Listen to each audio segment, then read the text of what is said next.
Mais vouloir ou pas, les débats sur le changement de la Constitution, c'est un débat qui pourra revenir à tout moment, à Noutoum, avec ou sans Fachi, que ça soit retenu. Écoutez, je le dis, je le répète par devant votre caméra, Kwadi c'est un échec puissant. Daipen c'est un échec patent. Je m'assume et je sais ce que je dis. Et apparemment, ils nous prennent pour des enfants. Nous voulons la relance de l'AMIBA. Il y a les coquilles des députés nationaux qui se battent encore à cri. Nous ici, nous nous battons. Parce que ce que je fais là, c'est pour que même cette vidéo puisse arriver, même auprès du chef de l'État, pour dire que l'AMIBA, ça ne va pas. Le chef de l'État nous avait dit qu'on lui laisse faire. Pour l'AMIBA, laissez-le. Laissez-moi. Je vais voir le problème de l'AMIBA et l'assassin. Il l'a dit. Ici, à la place publique de Bonzola. Nous l'avons laissé. Mais il y a des individus pour leurs intérêts mesquins qui se battent. Vous apprenez qu'il y a des conflits interminables entre le PCA et les DG. Et ça profite à qui? Si ce n'est pas pour leurs besoins mesquins. Jugez-nous par rapport à nos missions, ne nous jugez pas par rapport à vos émotions. D'une vie d'acteur dans la société civile à travers la structure It Is Now, en passant par la gestion en tant que fédéral du parti politique Congo et Sport au niveau de la province du Kassai-Oriental, jusqu'à devenir député provincial, celui qui autrefois plaidait la cause de ses clients au barreau a désormais le mandat de plaider la cause de la population à l'Assemblée provinciale. Est-ce un cheval de Troie pour l'amener jusqu'à là? Quel est le parcours de celui qui aujourd'hui est plébiscité comme le meilleur député de la province du Kassai-Oriental de par sa proximité avec la population? Mesdames et messieurs, j'ai le plaisir de recevoir aujourd'hui un député, comme je l'ai dit, dont la proximité avec la population fait parler tout le monde. De qui s'agit-il et de quoi allons-nous parler après ces génériques?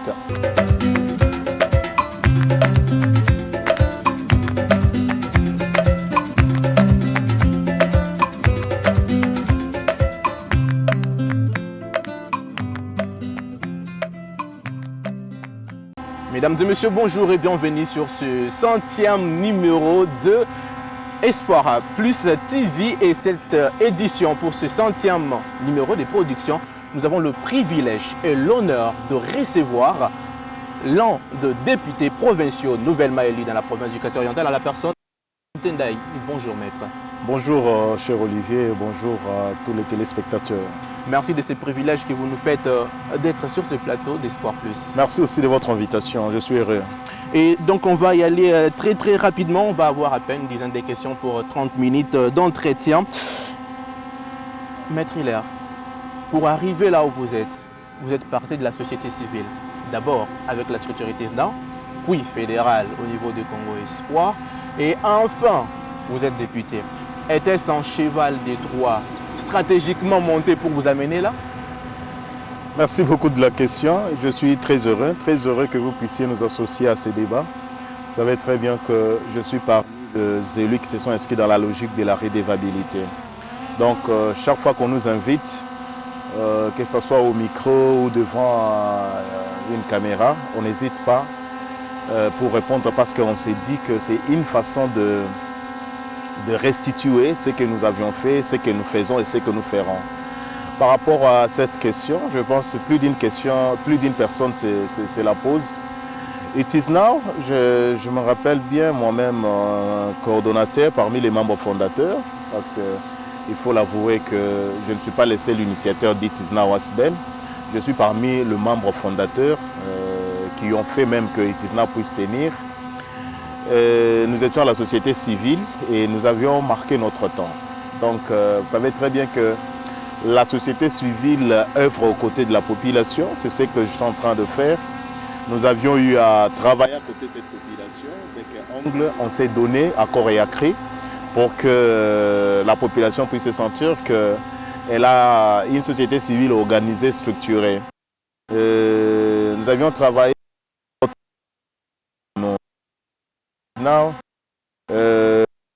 réunis avec d'autres structures de jeunes pour à un moment des leadership qui était caractérisé ici une forme de mégestion et un leadership qualifié, un leadership en dents de scie.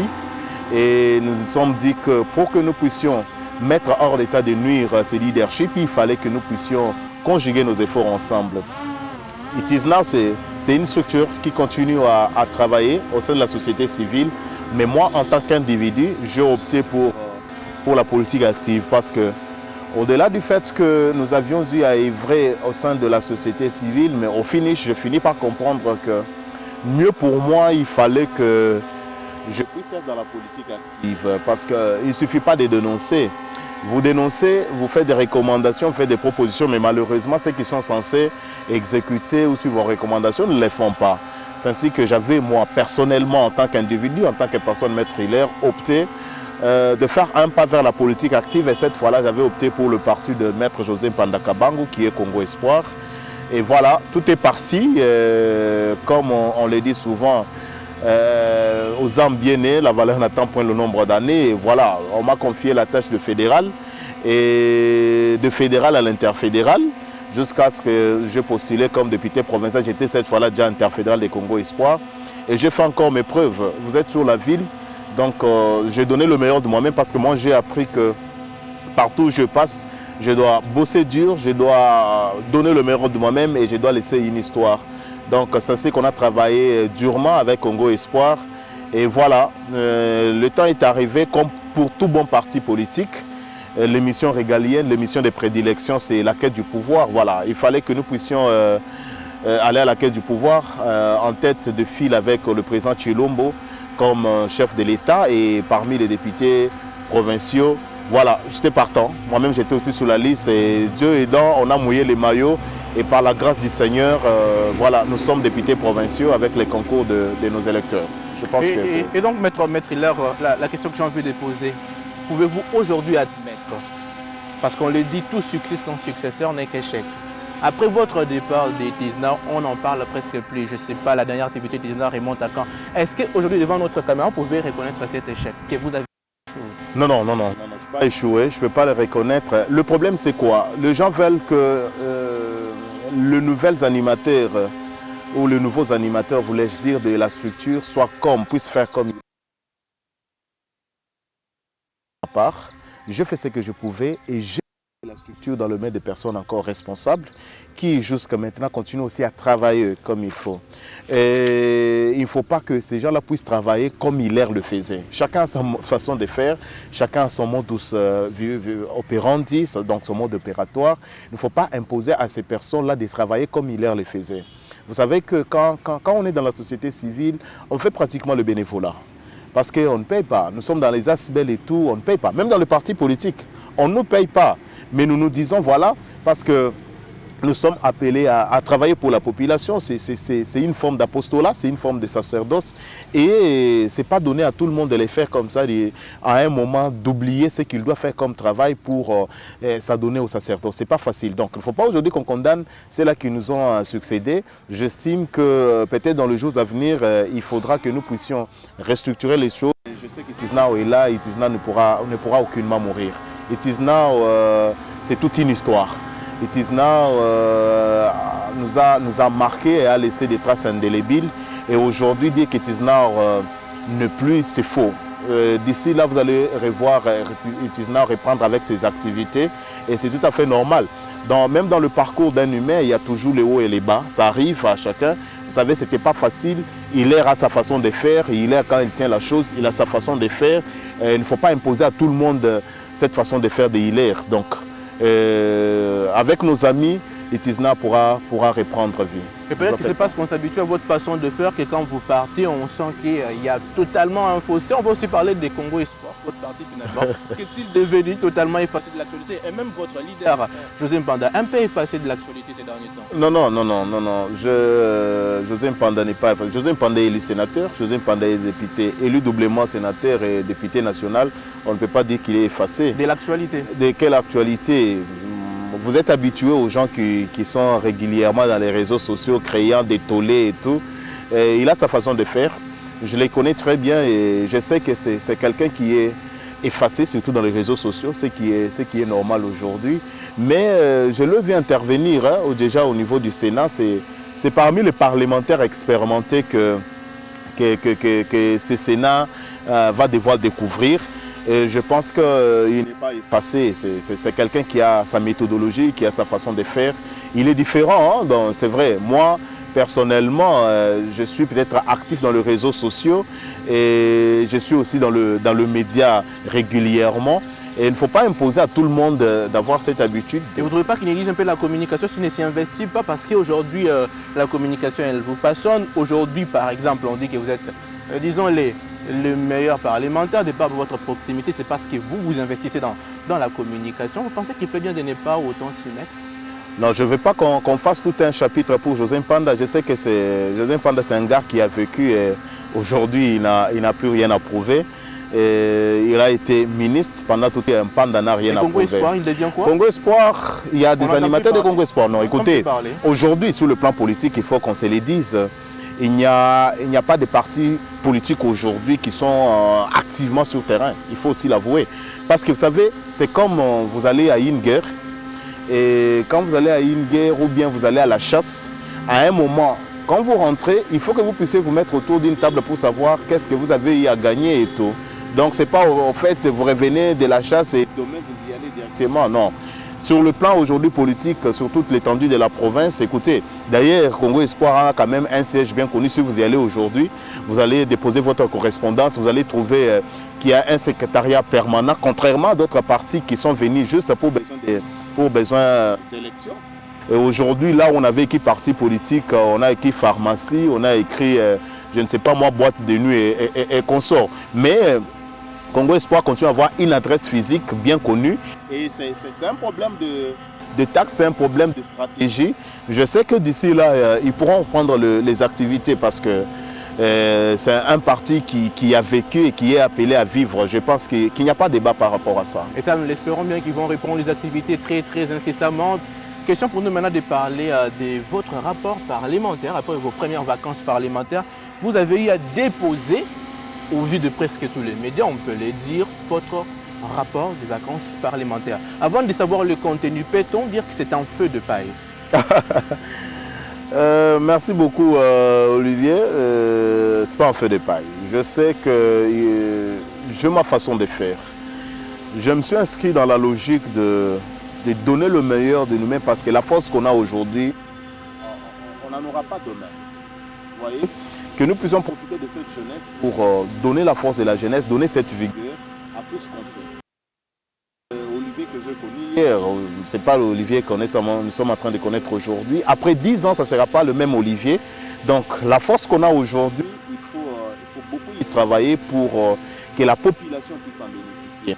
Je suis de ceux qui croient fermement que chacun a un plan. Dieu l'a créé pour un but, pour atteindre un objectif escompté. Et ton temps, il faut donner le meilleur temps. Effectivement, vous savez, selon l'article 114 de notre règlement intérieur, il est dit que tout élu a l'obligation, je rappelle ça, c'est pour besoin pédagogique, il a l'obligation de séjourner d'une manière ininterrompue pendant au moins un mois.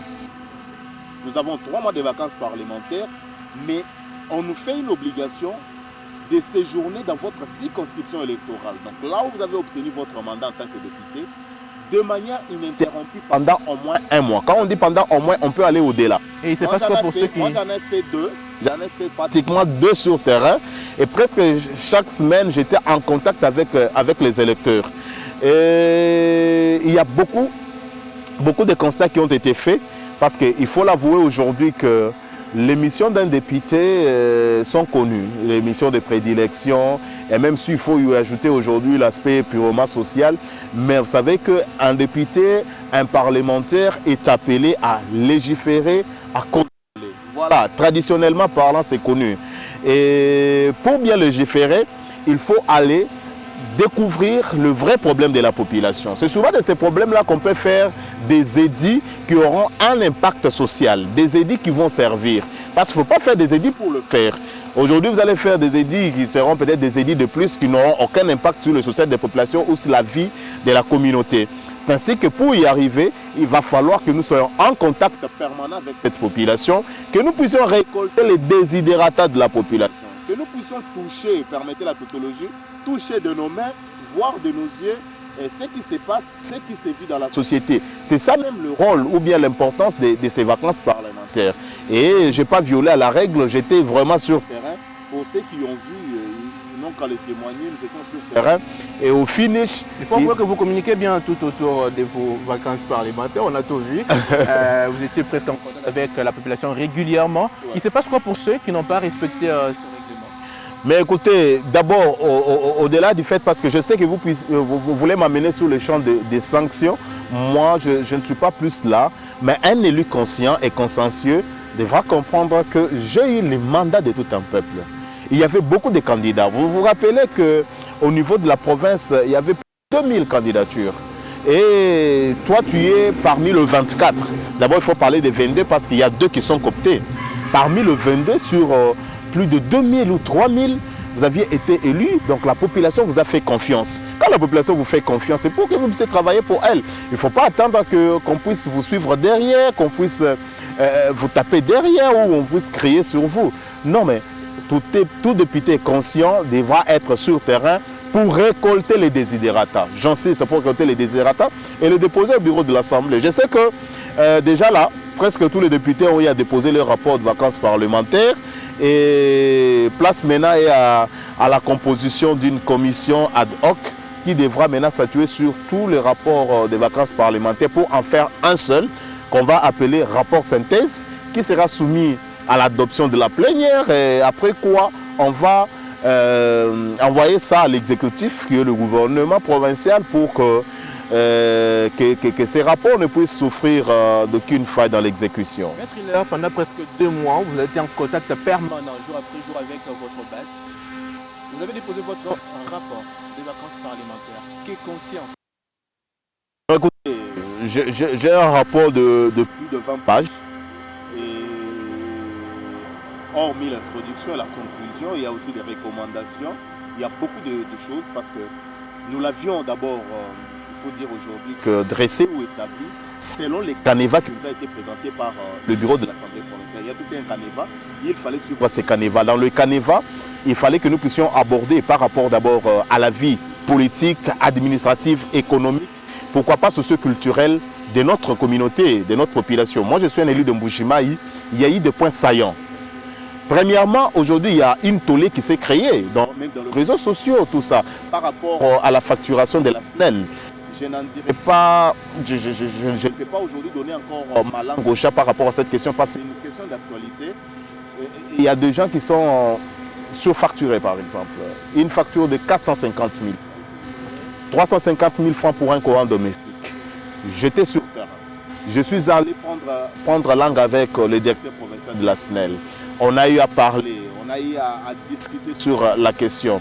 Il fallait que je puisse mentionner ça dans le rapport de mes vacances parlementaires. Si vous descendez au niveau de Tchikila, vous prenez la gauche, vous dépassez les petits marchés. Il y a une passerelle qu'on appelle passerelle Tchikila ou Yuda qui est déjà délabrée. Si vous apprenez aujourd'hui qu'il y a plus de 10 personnes qui sont tombées, qui sont mortes, ne soyez pas scandalisés parce que je peux vous dire que ce petit pont est déjà délabré, totalement délabré. Et ça bouge pratiquement. Moi, j'ai pris les risques de traverser parce que ceux-là qui traversent ne sont pas des bêtes. Il fallait que moi-même je puisse aussi traverser, mais ce n'était pas facile pour rentrer de l'autre côté parce que j'ai eu peur. Et vite, je n'ai pas attendu même le rapport. J'ai pris les vidéos, j'ai pris les photos, j'ai envoyé ça au gouverneur de province. N'oubliez pas cela. C'est le gouverneur de province, c'est le gouvernement provincial qui a le moyen de sa politique. C'est le gouvernement provincial qui a l'argent de la province pour exécuter les travaux, pour faire ce qu'il faut dans cette province. Ce n'est pas le député. Mon travail, c'est constater. Mon travail, c'est voir. Mon travail, c'est plaider. Mon travail, c'est contrôler et faire le suivi. S'il faut que pour un domaine qui n'est pas réglementé, voilà, nous pouvons même initier des propositions dédiées pour que ces domaines-là soient réglementés. En dehors de ça, je peux vous scandaliser pour vous dire, vous voyez,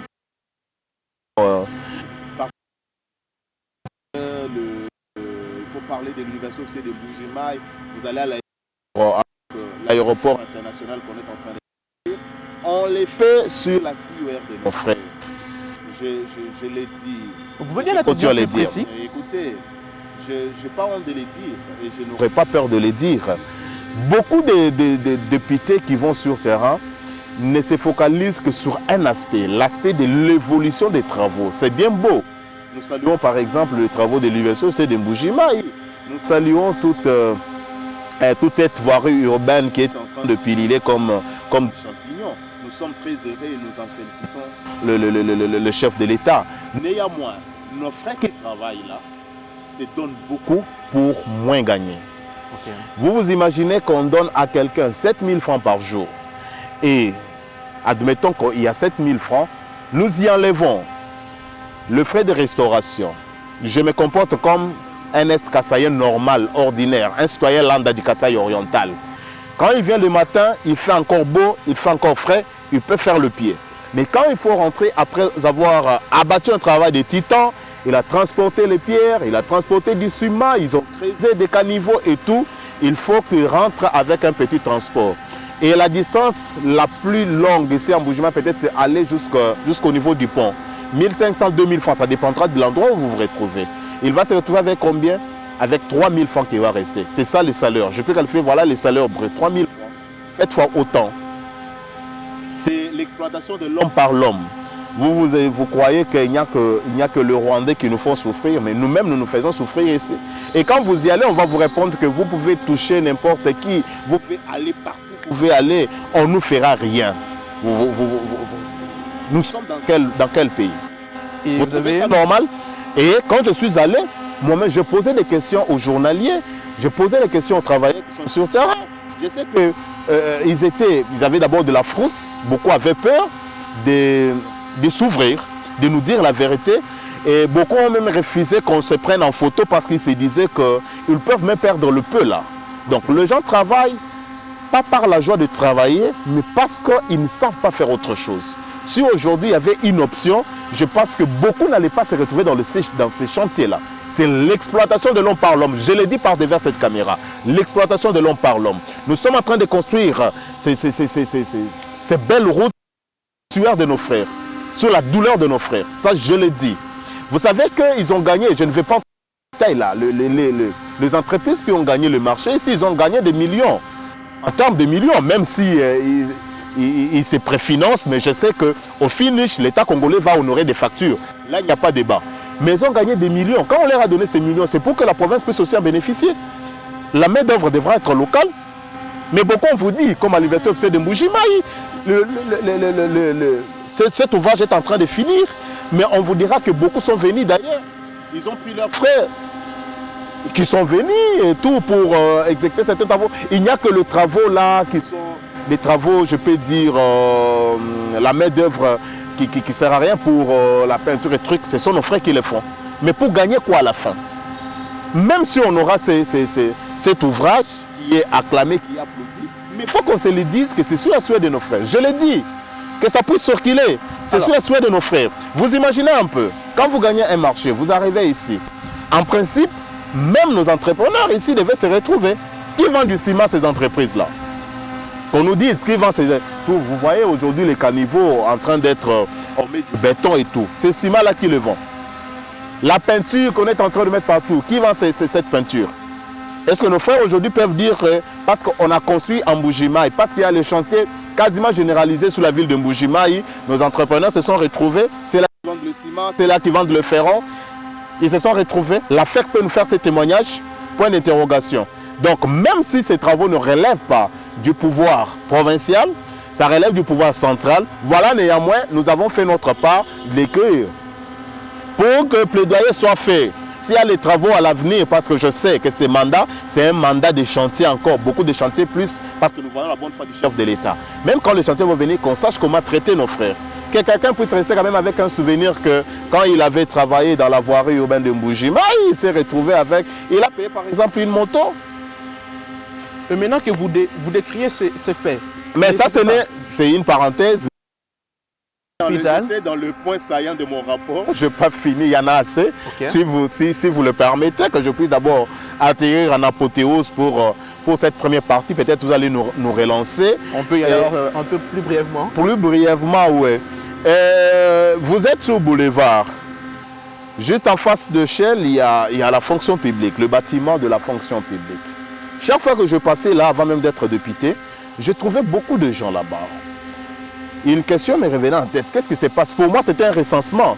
où à tous les mois, on payait les agents là-bas. Or, ce n'est pas ça. Ce sont des travailleurs qui n'ont pas de bureau et qui se tiennent debout par manque de bureau. Et même là où il y a le bureau, il n'y a pas de siège pour parler des chaises. Il n'y en a pas. Dans un petit bureau, vous trouvez 6, 7 divisions par exemple. J'étais pour parler avec ces gens-là. Je parlais avec eux. Ils ont posé leur problème. Ils nous disent d'abord que leur salaire est maigre. Ça ne va pas, ça ne suffit pas pour leurs besoins. Je leur ai dit, si au niveau peut-être du salaire, nous ne savons pas, en tant que député provincial, faire quelque chose, à tous les mois pour le cadre du travail, nous pouvons plaider leur cause auprès du gouverneur de province. On peut à tous les mois réhabiliter ces bâtiments. On peut leur doter des chaises. Et pour une solution rapide, j'ai eu à proposer dans mon rapport des vacances parlementaires, il y a des maisons préfabriquées qui sont du côté PMKO, qui moisissent, qui poironnent dans la brousse. Est-ce qu'on doit laisser l'argent des contribuables congolais comme ça, comme jeté par la fenêtre? Non, il faut qu'on occupe ces maisons préfabriquées. C'est ainsi que je proposais qu'on ramène certaines divisions là-bas et qu'on signe un contrat avec la société Transco pour qu'on voie comment ramener les agents de l'autre côté, les fonctionnaires, et puis le soir les ramener à Mbujimayi. Nous étions dans le quartier Chitandaï, du côté Mukankala là-bas.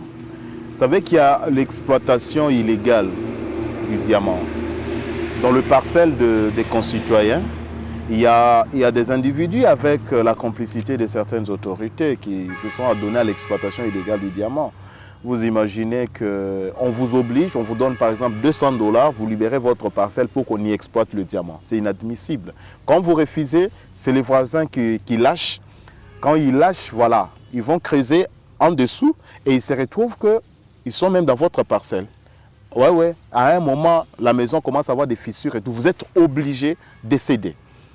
Sous l'œil impuissant du chef des quartiers, des autorités.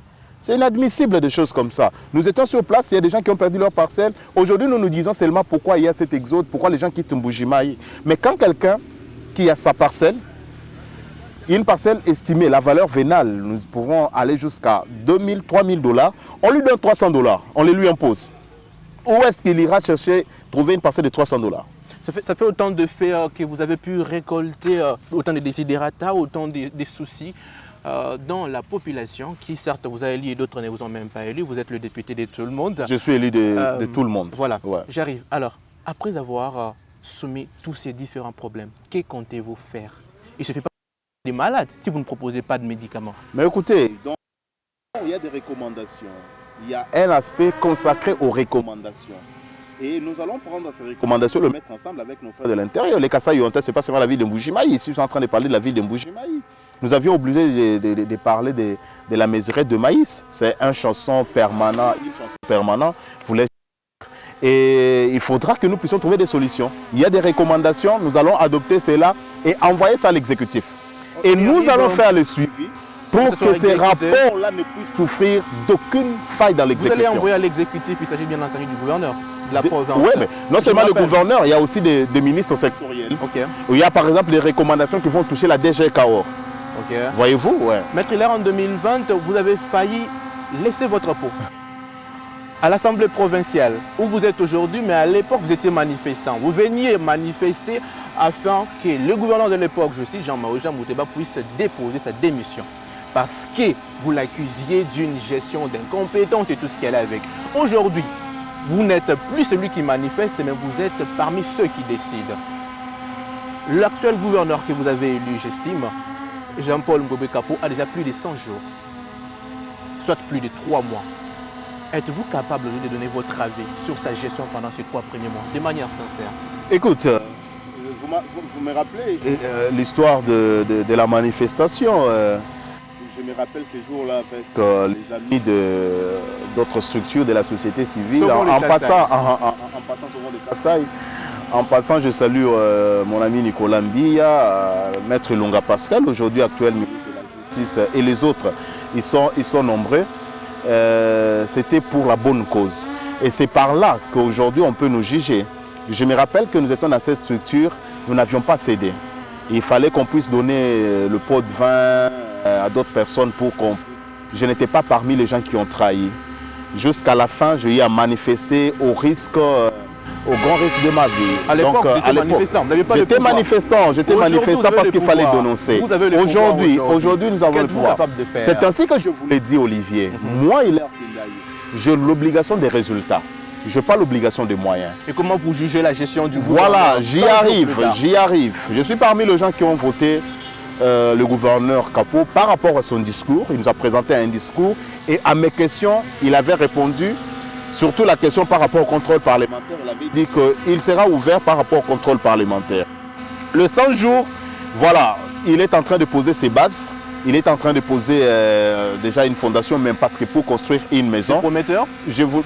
Permettez que je puisse finir avec ma pensée. Il pose des bases, il a des fondations qu'il est en train de poser. Comme aujourd'hui, il a pris le vol pour Kinshasa afin d'aller en Chine à la quête des investisseurs.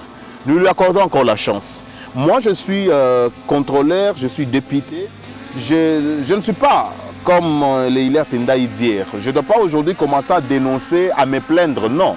Moi, j'attends voir. Je lui accorde la chance.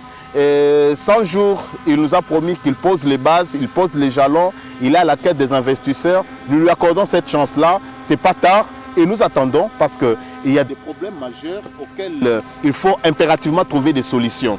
Et il a commencé, c'est avec le budget de l'année passée. Je pense que d'ici le mois de novembre ou décembre, nous devrions lui donner le moyen de sa politique, donc le budget qu'il va nous présenter. Nous allons amender, voilà, adopter ces budgets-là. Et cette fois-là, nous attendons le premier trimestre de l'année 2025. Et la session de mars, vous savez que c'est une session consacrée au contrôle parlementaire. Nous allons non seulement contrôler l'exécution du budget, mais même la gestion. Ne vous en faites pas. Cette législature, elle est un peu différente parce que... vous promettez de vous tenir sur son chemin si ne vous en faites pas, je vais essayer le code sérieusement. Oui, la caméra, ne vous en faites pas. Je suis parmi les jeunes qui s'assument. J'ai mes convictions. Je ne sais pas aller au-delà de mes convictions. Et je sais m'assumer. Donc le gouverneur a l'obligation des résultats. Parce que vous savez que la réussite du gouverneur est tributaire aussi de notre réussite. Oui, notre réussite, voulais-je dire, est tributaire de la réussite du gouverneur. Si le gouverneur échouait aujourd'hui, supposons que cette chanson répétitive de Maïs continue, il n'y a pas d'eau, le problème persiste. On va aussi dire que nous avons échoué. Donc on ne va pas laisser que le gouverneur puisse échouer pour qu'on puisse aussi nous connaître cet échec-là. Nous allons l'aider à réussir. L'aider à réussir, c'est quoi? Aller même en sourdine, lui dire, voilà, il faut faire ça, j'étais telle part, ça ne marche pas. Telle part, il y a déjà l'insécurité, la population ne dort pas, il faut faire quelque chose. Voilà, ici, ce n'est pas réglementé. Moi, je vais proposer cet édit pour que ça soit réglementé. Comment on peut faire que nous puissions avoir des recettes aussi conséquentes pour que la province puisse aller de l'avant? Ne vous en faites pas. Le gouverneur, on ne pourra aucunement lui laisser même une seule minute parce que la population attend beaucoup de nous. C'est le dernier mandat du chef de l'État. Même si, écoutez, je ne sais pas comment... Un très beau discours. Nous espérons voir Maître Hilaire à l'action si jamais le gouverneur Jean-Paul Mbouébé Kappo ne répond pas aux attentes de la population. Et la prochaine question que j'ai envie de vous poser, Maître Hilaire, très rapidement, c'est un rapport avec les projets présidentiels qui sont en train de patauger dans la province du Kassai oriental, d'Aïpen, et actuellement dans un mouroir. Que dire d'autre d'Nkwadi, qui d'ailleurs, après une période de 6 mois de suspension, ils ont reçu récemment plus de 5 millions de dollars pour la relance. Qu'est-ce que vous dites par rapport à tous ces projets? Je l'ai dit, je n'étais pas encore député. Nkwadi, d'Aïpen, éléphant blanc. Ok. Ouais, éléphant blanc. On y a mis l'argent pour rien. Nkwadi, d'Aïpen, quoi encore? Maison préfabriquée. Maison préfabriquée. Même Chipuka. Vous savez que... Photovoltaïque. Ça sont des éléphants blancs. Jusqu'à présent, je peux le dire. On y a mis l'argent pour rien. Dans ces pays, il se pose un problème. Par moment, je ne sais pas si le raisonnement vient après avoir mis en place le projet ou en amont, on essaie de réfléchir, c'est ce qui doit être fait. Parce que Nkwadi, je le répète, c'est un échec, c'est un fiasco, le plus total. Vous estimez qu'il n'y a pas d'espoir pour Nkwadi? Écoutez, c'est un échec, c'est un échec puissant. Moi, j'étais même en train de proposer... C'est fort ce que vous dites, vous savez?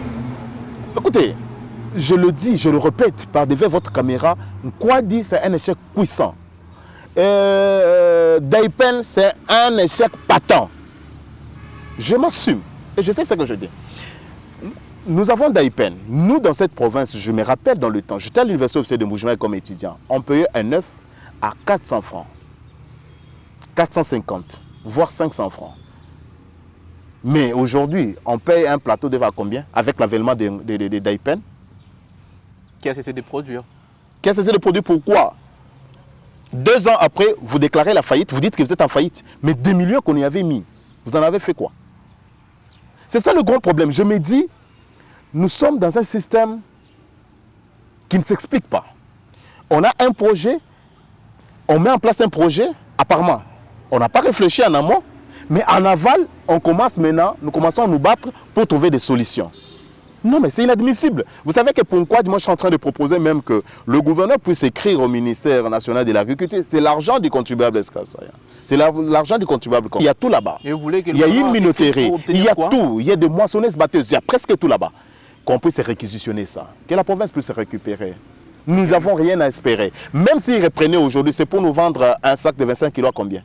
Et il y a eu un dernier, je dirais pas un fiasco, mais une honte patente de voir le gouverneur opposé au service national sur le prix de la mesurette, ou soit du prix du sac de maïs qui devait être vendu, lui qui proposait que ça soit revu à la baisse et que le service national qui ne voulait pas. Et finalement, ça a créé tout ce que ça a créé. Quel est votre commentaire? Non, moi je préfère pas trop parler du gouverneur. Je préfère parler du gouverneur quand vous me posez la question du contrôle parlementaire. Si vous voulez parler du gouverneur par rapport à ses conflits, à ses réalisations, il y a le porte-parole du gouvernement, d'ailleurs, Maître Pascal, que vous connaissez, il a ses conseillers en communication et tout. Je ne sais pas ce qui s'est passé. Moi, quand vous me posez la question du gouverneur, c'est quand il s'agit des contrôles. Je contrôle et tout. Et le plus important ici est que la population puisse se retrouver. C'est le plus important. Que nos amis du service national puissent comprendre que la population du chef de l'État veut se retrouver. Donc, nous n'avons pas. L'argent ne circule pas. Ce n'est pas un secret de polichinelle aujourd'hui. Les grandes entreprises, la grande même, le poumon ici économique est non seulement agonisé, moi je peux même dire qu'on est en train d'amener déjà au cimetière l'Amiba. Il faut ressusciter l'Amiba. Si on ne réfléchit pas en amont, ça sera encore un éléphant blanc. Je l'ai dit. Ce n'est pas la première fois. Il y a des 5 millions qu'on a mis là-bas. D'abord, il y a un conflit persistant entre le PCA et les DG. Et apparemment, ils nous prennent pour des enfants. Nous voulons la relance de l'Amiba. Il y a les coquilles des députés nationaux qui se battent encore à cri. Nous, ici, nous nous battons. Parce que ce que je fais là, c'est pour que même cette vidéo puisse arriver, même auprès du chef de l'État, pour dire que l'Amiba, ça ne va pas. Le chef de l'État nous avait dit qu'on lui laisse faire. Pour l'Amiba, laissez-le. Laissez-moi. Je vais voir le problème de l'Amiba et l'assassin. Il l'a dit. Ici, à la place publique de Bonzola. Nous avons laissé. Mais il y a des individus pour leurs intérêts mesquins qui se battent. Vous apprenez qu'il y a des conflits interminables entre le PCA et les DG. Et ça profite à qui? Si ce n'est pas pour leurs besoins mesquins, pour les intérêts, leurs intérêts. Et nous pouvons admettre cela. Donc, qu'on arrête. On peut prendre des 70 millions. Moi, je dis, j'interpelle le ministre national portefeuille. J'interpelle même les services là qui sont à la présidence. Donnez la bonne information au chef de l'État. Donnez la bonne information. Ça ne va pas à l'Amiba. Vous risquez de prendre, j'interpelle même le ministre national des Finances. Vous pouvez prendre les 70 millions, mettre dans un conflit où les gens vont vouloir se distribuer, ils vont commencer à se chamailler ici. Et nous, la population, qu'est-ce qu'on va bénéficier? Et très rapidement, Maître Hilaire, nous espérons que vos propos vont parvenir aux ayants droit, bien entendu, ceux qui peuvent mieux recevoir, si on peut le dire. On va clôturer avec votre commentaire sur l'actualité au niveau national et provincial. Au niveau national, on parle de la révision de la Constitution, Maître Hilaire. Moi, je parle du changement de la Constitution. Pourquoi vous parlez des changements au lieu des révisions? Écoutez, même si ce n'est pas Fachi, retenez-le pour dire. Même si ce n'est pas Fachi, même si c'est quelqu'un d'autre, on finira par changer cette Constitution. Parce que le problème aujourd'hui, c'est parce que c'est Fachi, c'est parce que c'est l'actuel chef de l'État. Et malheureusement, heureusement, parce qu'il est déjà au second mandat, on s'est dit, s'il le fait, c'est pour besoin de la cause. Mais vouloir ou pas, les débats sur le changement de la Constitution, c'est un débat qui pourra revenir à tout moment, ad nutum, avec ou sans Fachi, que ça soit retenu. Parce que, vous voyez, aujourd'hui, il y a des voix qui s'élèvent, on s'oppose à cela parce qu'on s'est dit, ils veulent le faire pour un autre mandat, parce qu'on veut... Non, non, ne voyons pas par rapport au pouvoir, mais voyons par rapport à... Cette constitution, c'est un chiffon, permettez que je puisse le dire. C'est un chiffon. Ça nous a été imposé pour besoin de la cause. Quand vous dites peut-être qu'il y a des tribus minoritaires au Congo, c'est quelle tribu par exemple? C'est pour vouloir privilégier? Non, non, non. Écoutez, il faut revoir cette constitution. Ne voyez pas seulement... Le problème chez nous, les politiques, ne voient que le pouvoir. Ne voient que le pouvoir. Si Faty peut-être l'avait prévu, pouvait le faire au premier mandat, je pense que ça n'aura pas cette connotation. Mais moi, je suis partant pour le changement de cette constitution. Pas pour obtenir peut-être, pour besoin du pouvoir, pour des besoins politiques, mais parce que notre population a besoin d'une constitution qui répond à nos desiderata, qui répond aux problèmes réels de notre population. Il y a le problème de la double nationalité et tout. On dit que la nationalité congolaise, elle est une exclusive. Mais tout ce monde ici, je vous l'ai dit, je regarde cette caméra, tout ce monde que vous voyez là, il y a des Belges, il y a des Français. Alors que la Constitution est claire, on dit que si tu obtiens une autre nationalité, d'office, tu perds la nationalité parce qu'elle est une exclusive. Elle ne peut être détenue concurremment avec une autre nationalité. Mais il faut revoir tout ça, parce que ce sont des problèmes. On va revenir sûrement sur cette question dans nos prochains numéros. Et la dernière actualité en province, j'aimerais que vous puissiez placer un mot sur la situation de l'université officielle de Mbuji-Mayi, gérée depuis un temps par monsieur l'abbé recteur, l'Apollinaire Tshibaka Tshilongo, le professeur qui depuis un certain moment fait l'objet de toutes les critiques sur la toile. Tshibaka doit remplacer Tshibaka ou Tshibaka devrait être remplacé par quelqu'un d'autre? Qu'est-ce que vous en dites? Écoutez, je suis un produit fini de l'université de Mbuji-Mayi. Je connais l'histoire de cette université. Je puis lire, je puis poser des questions, je connais l'histoire de cette université. Tshibaka finira par partir. Permettez que je le dise ainsi. Tshibaka finira par partir. Mais pour le moment, entre nous soit dit, l'homme est en train de faire ses preuves. Je suis ressortissant de l'université de Mbuji-Mayi. Et actuellement, je suis assistant à la faculté des droits de cette université. Je peux faire les nœuds distinguo entre l'avant Tshibaka, avec l'avènement de Tshibaka et ce que Tshibaka est en train de faire. C'est un humain. Il peut avoir ses défauts, il peut avoir ses insuffisances, mais qu'on s'attaque à Tshibaka parce qu'il est de l'Omami dans une université. L'université, c'est l'univers. L'université, c'est un autre monde. Ce n'est pas un monde où nous allons réduire nos discussions au tribalisme. Ça, c'est la bassesse. Tshibaka fait ses preuves. Il peut avoir ses failles. Parce que même celui qui viendra après Tshibaka, je sais qu'il y a des gens qui vont se dire les Congolais habitués à ça. Quand vous avez Jésus-Christ par devers vous, vous réclamez qu'on puisse le lapider, qu'on puisse le crucifier et qu'on puisse libérer qui? Barnabas. Et c'est ça le Congolais. Et après, quand Jésus-Christ est déjà mort, vous dites, ah, il fallait qu'on nous laisse notre Jésus-Christ. Le Congolais n'aime pas la discipline. Les Congolais n'aiment pas la méritocratie. Les Congolais n'aiment pas qu'on mette une dose de discipline dans ce qu'il fait. On est habitué à quoi? À la corruption, à la fraude, à tous ces antivaleurs. Et quand il y a quelqu'un qui commence à boucher tous ces trous-là par lesquels les gens s'est retrouvés, ah voilà, il devient une personne qu'il faut abattre à tout. Mais moi je l'ai dit, sans peur d'être contredit, Tshibaka fait son temps. Il laissera, il passera. Ce n'est pas le premier recteur, c'est la théorie du fleuve. Il n'est pas le premier à y nager, il ne sera pas non plus le dernier. Mais pour le moment, Tshibaka fait ses preuves. Il n'y a pas de débat. Je l'ai dit, j'étais assistant à cette université. Aujourd'hui, l'assistant touche une prime locale régulièrement. Il y a des années, ils savent. Ce n'était pas comme un droit. Après, donc, c'est quand quelqu'un se lève de bonne humeur, il se décide de vous payer votre prime. À l'initiative propre du comité de gestion, ils ont construit des bâtiments avec fonds propres de l'université, des bâtiments de la faculté de médecine. Dans l'hôpital du Pumba, aujourd'hui clinique universitaire. Là où devra avoir lieu la cérémonie de collation. Vous vous imaginez? J'aurais appris sur leur page Facebook, ils ont obtenu le laboratoire. Nous avons obtenu, parce que je suis de l'université, nous avons obtenu le laboratoire de géologie. Il y a même, c'est pas moi, un studio moderne pour... Ça, c'est une première. Et vous dites non, pas Tshibaka. Quand il est arrivé, il nous a tous poussés aux études. Il y avait des assistants ordinaires déjà à l'université ici. Vous les avez connus. Depuis qu'il a commencé, il est assistant. Depuis qu'il a commencé, il est chef des travaux éternels. Quand l'homme est arrivé, la première guerre qu'il a eue, c'est quand il a demandé tout le monde qu'il aille étudier. Je vous l'ai dit, caméra comme témoin, dans 5 ans, 10 ans, l'UEM sera cité parmi les grandes universités. En termes d'infrastructure et en termes du corps académique. Pourquoi pas même corps scientifique? Parce qu'aujourd'hui, ils sont tous partis aux études. Moi, je peux lui dire, le chien aboie, la caravane passe. L'homme fait son temps, il finira par passer. Mais pour nous autres qui avons vécu l'avant Chibaka, nous sommes très conscients aujourd'hui qu'il est en train de laisser des traces indélébiles.